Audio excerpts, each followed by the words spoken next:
60이라는 숫자는 참 묘합니다.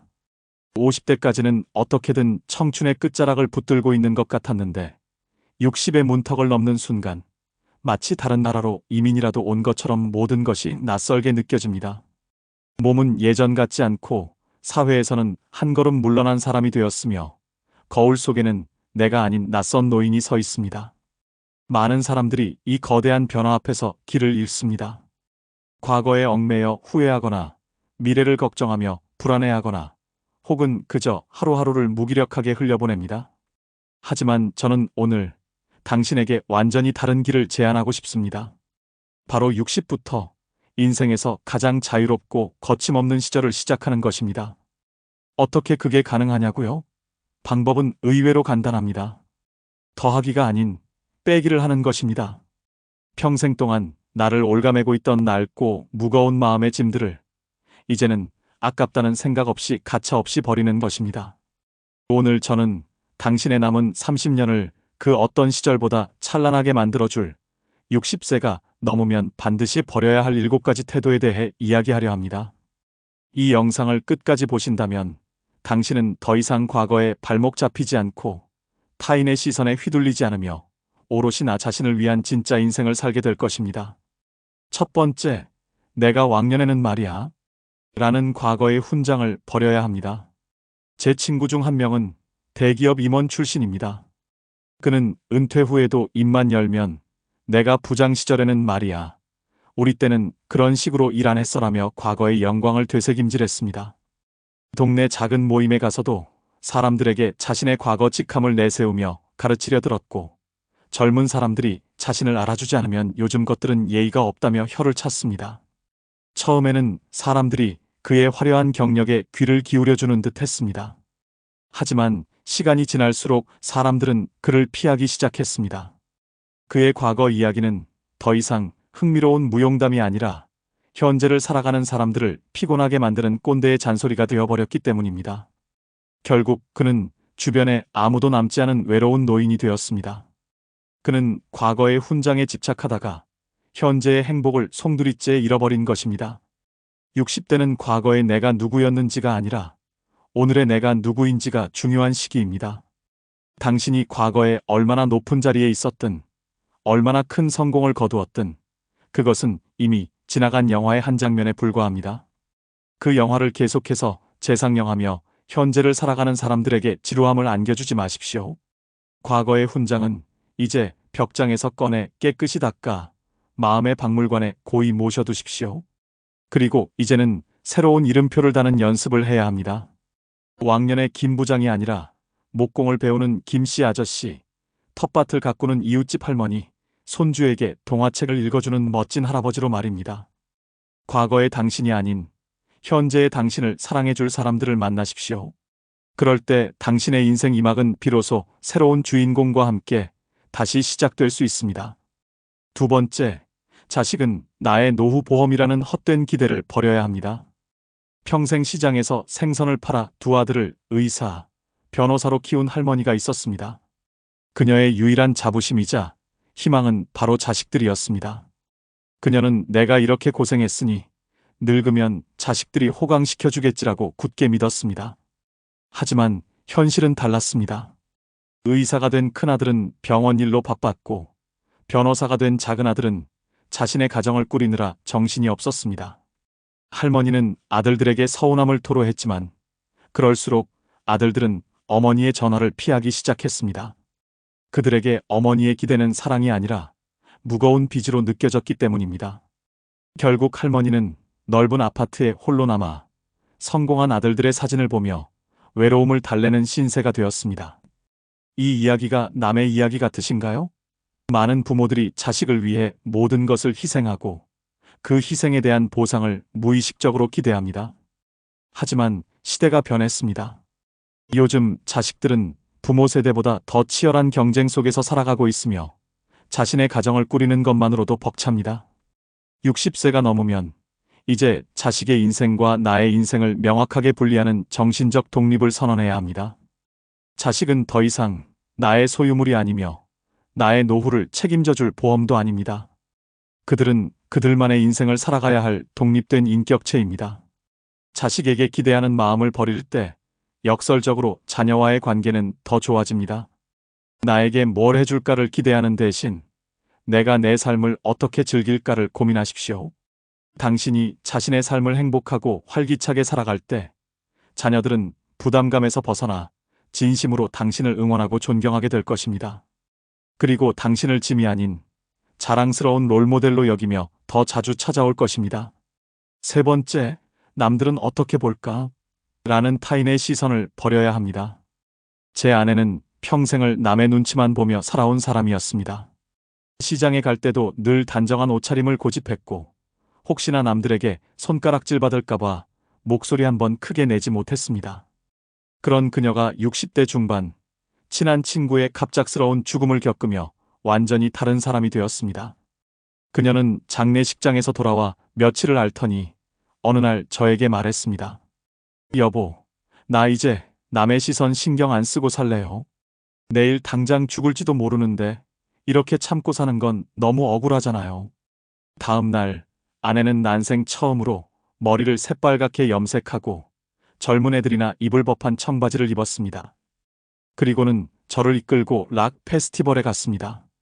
시끄러운 음악에 맞춰 어설프게 몸을 흔드는 그녀의 얼굴에는 제가 평생 보지 못했던 자유롭고 행복한 미소가 가득했습니다.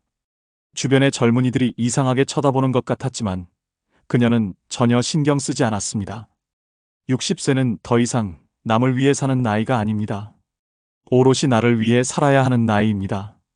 이 나이에 주책이야라는 소리가 두려워서 하고 싶은 것을 포기하지 마십시오. 사실 남들은 당신에게 그렇게까지 관심이 없습니다. 당신을 쳐다보는 것 같던 그 시선은 대부분 당신 자신의 검열이었고 당신을 비웃을 것이라던 그 목소리는 당신 안의 두려움이었습니다. 이제 그만하면 됐습니다. 남의 눈치 보느라 하기 싫은 일 하지 마세요.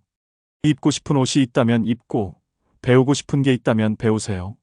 최고의 관객은 바로 나 자신입니다.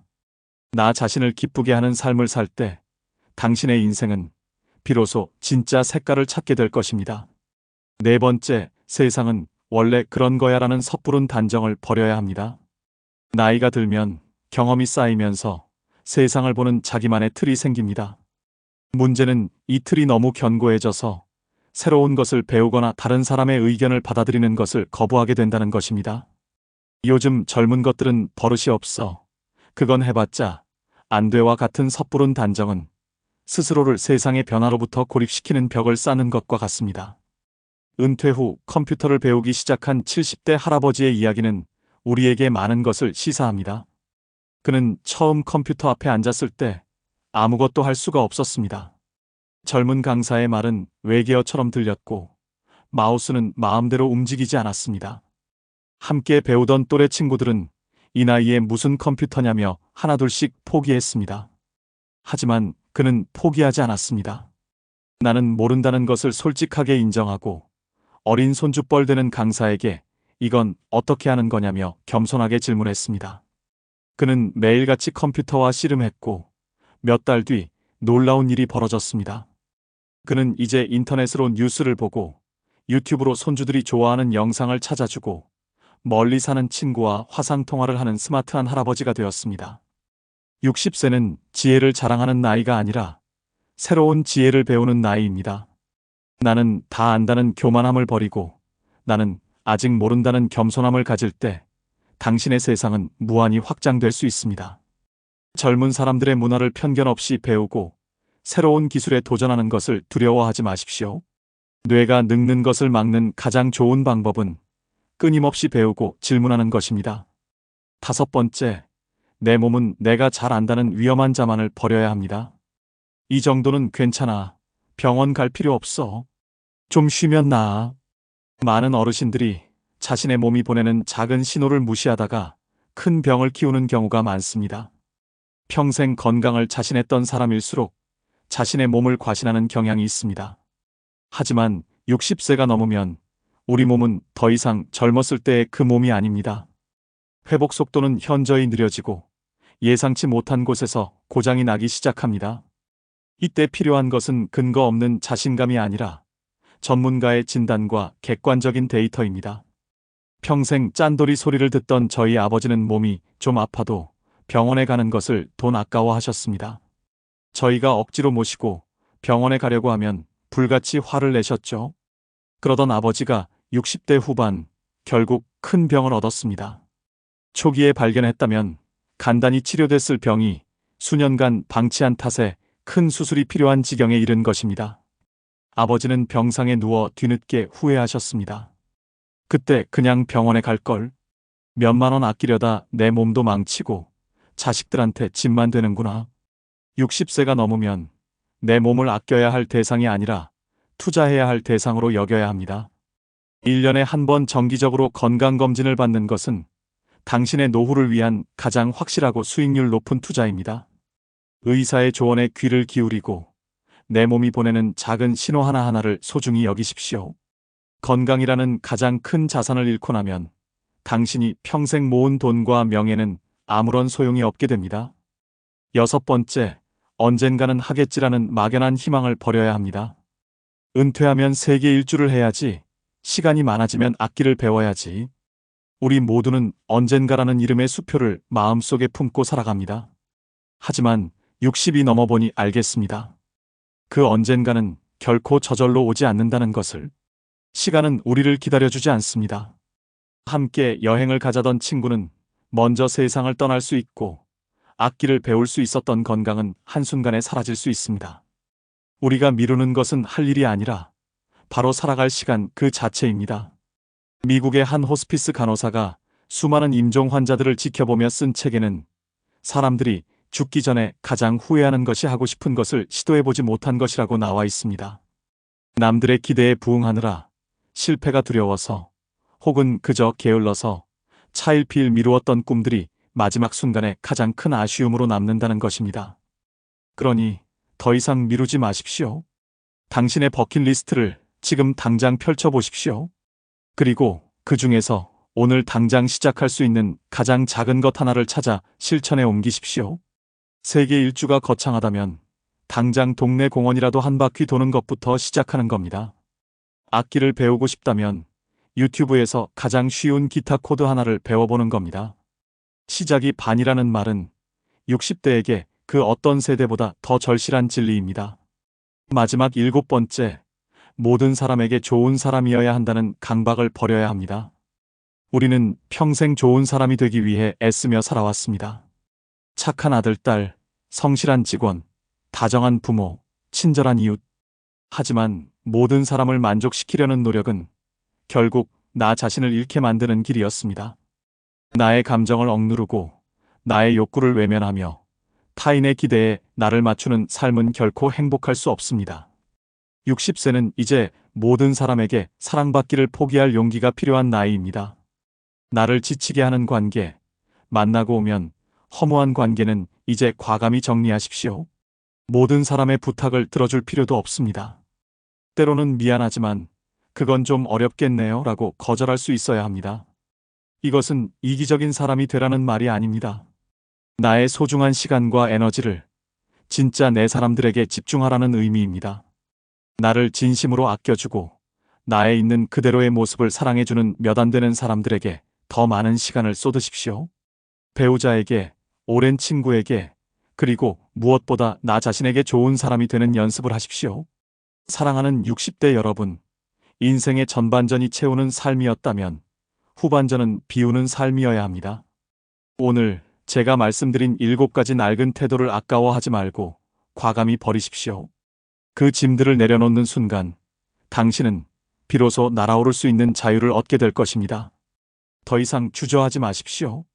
당신의 인생에서 가장 거침없고 가장 자유로우며 가장 빛나는 시간은 바로 지금 60세부터 시작됩니다.